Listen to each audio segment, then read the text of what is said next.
Hello, hope you're doing well. Today I would like to talk to you about my amplifier, the EVH 5150 Iconic 40 watt combo. Now, this amp has served me very well for the past month. I got it a little bit over a month ago, and I've been playing the good bit of the summer playing this amp. Of course, I'm not just going to be reading out the spec sheet. Spec sheet's over there, but I'm not too concerned with all that. I'm more concerned with talking to you about my experience with this amp. Again, this is also not going to be, me telling you to go out and buy this amp or not. I don't care. This is just my experience with an amp. But the first thing that I want to get onto is the sound. This amp sounds amazing, especially on the red channel. Not that the green channel is bad, but I'll get to that in a second. I'll start with the red channel. The red channel is amazing. Again, it's that 5150 high gain sound. This has been the sound of high gain metal amps for the past 30 years. Everything after it has its DNA. And I think a lot of that is because this also has the past, whatever amount of time of, high gain guitar sound, as its DNA. Again, the 5150 Iconic is the 5150 original, but a more modernized version of it, and of course made by EVH. But again, right, like the 5150 is pretty much a, production run, a not boutique Soldano, which is a boutique modded Marshall. And a modded Marshall is either a Plexi or, a JCM 800 that's been modded to sound louder and, have more gain and all that. Again, right, like a lot of high gain amps are very similar to one another. That's not to say that they're all the same and it doesn't matter. This is my favorite, of course. All the 5150s, just they kick ass. But the sound on them, again, right? Like this is that iconic sound. For me, I just like to set one, setting with everything, and I just use that for everything that I play. Meaning that, as far as high gain sound, I just go with the red channel. Sometimes I'll kick on like a overdrive pedal as a boost if I just need a little bit more juice. But, everything from classic Van Halen to Metallica to Nirvana to, Rush, even bands like Weezer, David Bowie, all that. And of course, modern Van Halen. I mean, this is the sound of that. And of course, Machine Head, I think, was using 5150s and all that. But yeah, so it just kicks ass. Everything just sounds amazing through this amp. And of course it does. Again, it's a 5150 amp with a Celestion EVH speaker. It's gonna sound good, regardless of, what you play through it. Of course, if you can't play, this is gonna sound good. Learn to play on a cheaper amp first, believe me. This is not a cheap amp. The cleans are really good. I really, really like how the clean, or the green channel, sounds on it. I use the green channel as a clean sound because, again, I just don't need I don't need like a AC/DC level distortion. If I do, I'll just roll the volume down on my guitar here. Or I'll kick on the overdrive on the clean channel. I really don't see the point in throwing away a clean channel so that I can have a lower gain. Whatever. I get why some people do, but me personally, I play clean enough. But again, it's a Fender built amp. It's a PV designed amp. The cleans are going to be good. Again, like all of them are. And again, right, like the thing is that like this amp just, the speaker is a lot of it. Now, the speaker in this thing is great. I know that a lot of people have replaced their speaker, but this one is perfectly fine unless you're really nitpicky about the sound of your speaker. This speaker is going to be immaculate for 99% of everybody who's ever going to own this amp. I know some people do replace it because, they think the red channel's muddy or has too much top end or whatever. It's like, I don't think that's the case. But some things that I really do like about this, built-in reverb is awesome. I think the fact that this thing is built-in reverb saves me from having to put a reverb pedal on my board, again, saving real estate. Because I do like a little bit of reverb, especially when I'm playing in my room. On a recording, maybe I'd use a little bit less, and I probably would use a little bit less. Having a noise gate for the The red channel is awesome as well. I really, really like that. Again, so I didn't have to go and buy a new noise gate pedal because I sold mine a couple years ago back when my crate was my current amp. The crate was what I was playing in most of my early videos. But yeah, no, I think that the sounds through this amp are just amazing.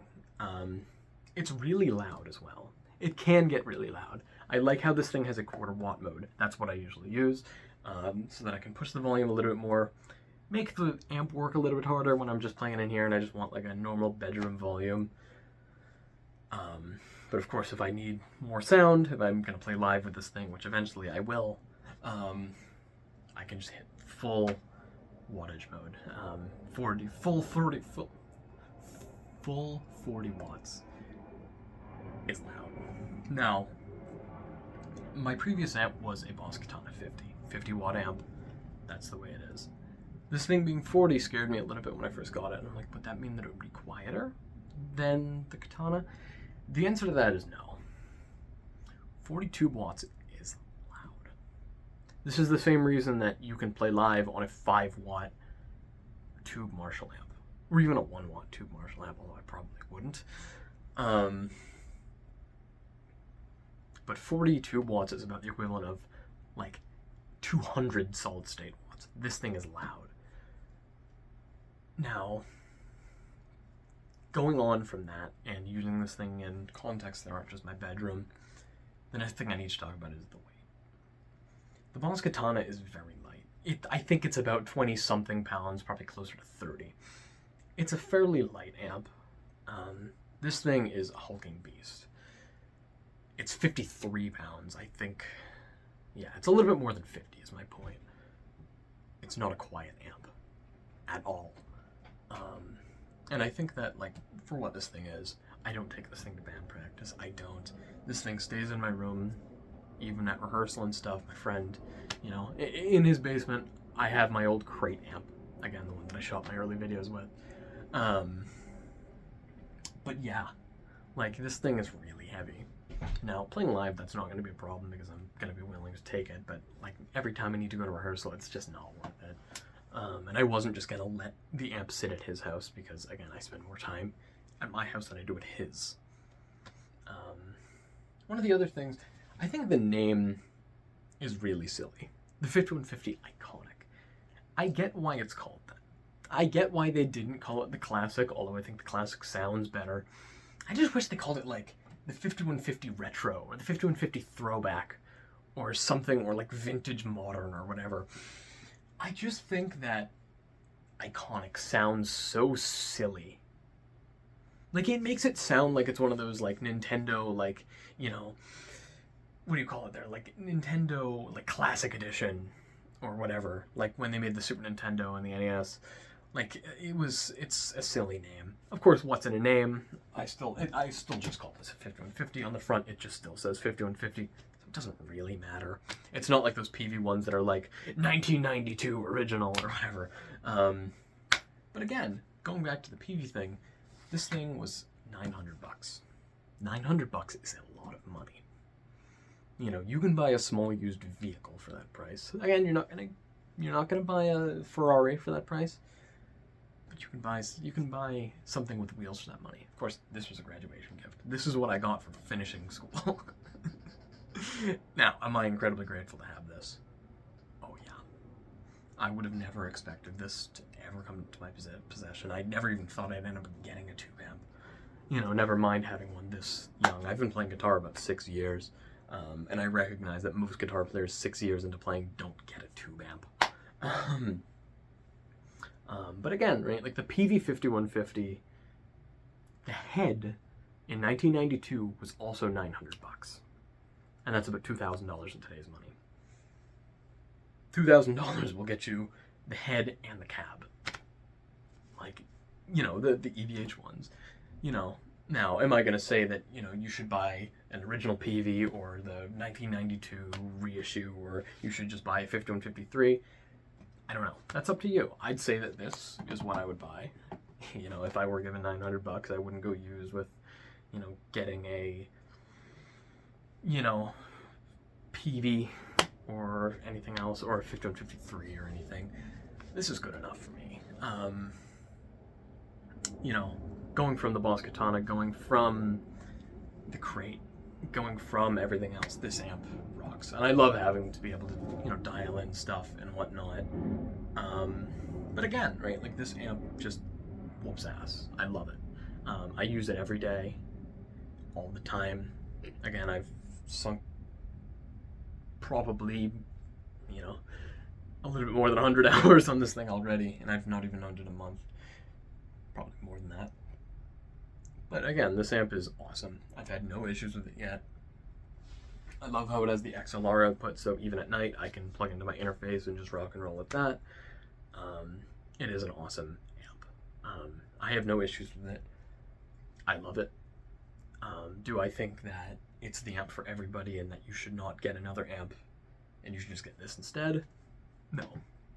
Would I, like, if I could have any amp in the world, right here. I mean, really, like, if I could have any amp in the world, I'd probably take the 212 version of this, but, you know, thinking about the weight of that, it's like, maybe not. But again, right, like, this amp's great. It takes pedals amazingly. I have my board down there. But yeah, so I'm in love with this amp and expect some more videos soon. That being said, I'm going to leave you hanging. You have a good night. You have a good day.